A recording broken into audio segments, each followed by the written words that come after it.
The Luger was named after its inventor, Georg Luger. It was first made in 1901 and remained essentially unchanged until 1942, when manufacturing was halted. The Luger is probably the most recognized pistol design in the world. I doubt if there are very few people who would not recognize the Luger as the German sidearm. It was originally a 7mm caliber pistol, and the German Army wanted a little more powerful cartridge, and that was when they developed the larger 9mm pistol round. And since it was used for a military pistol, it earned the designation parabellum, which means for war. 9mm for war. The parabellum is recoil operated and semi-automatic. It weighs 1 pound 13 ounces. Its magazine holds 8 9mm rounds of ammunition. It is milled of steel and blued to a lustrous factory finish. It is said that the Luger is the most balanced pistol design in the world. Its feel is such that when aimed, the weapon almost seems to align itself with the target. Ironically, the Luger had nearly become the official pistol of the United States Army at the turn of the century. Georg Luger himself demonstrated his Pistola Parabellum in America.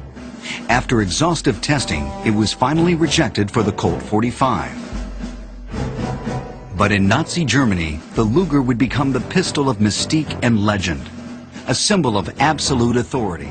By 1940, the Germans were mass-producing the sidearm that would ultimately replace the revered Luger, the Walther P38.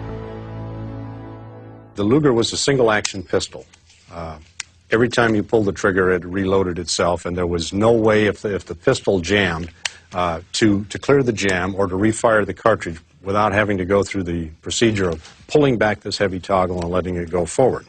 So the Luger pistol was replaced by the P38, which was developed by the Walther company. And this also had a large capacity magazine. It holds 9 rounds, another one in the chamber. And it works essentially the same way. When the slide goes forward, it strips a cartridge off the magazine into the chamber. But this one had an exposed hammer. Now let's say you had a cartridge that did not fire the first time. You simply pull the trigger, and you might pull it a second time and the cartridge would go off.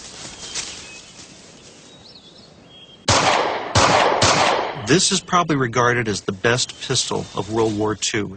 And the reason that it's regarded so highly is that unlike most semi-automatic pistols, which require you pull the slide back on top to cock the hammer and send a round into the chamber, all you have to do with the Walther is pull the trigger.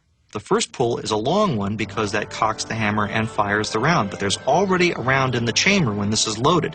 This gives you a tremendous advantage over somebody who's trying desperately to get their gun ready to fire when you're ready to go right now.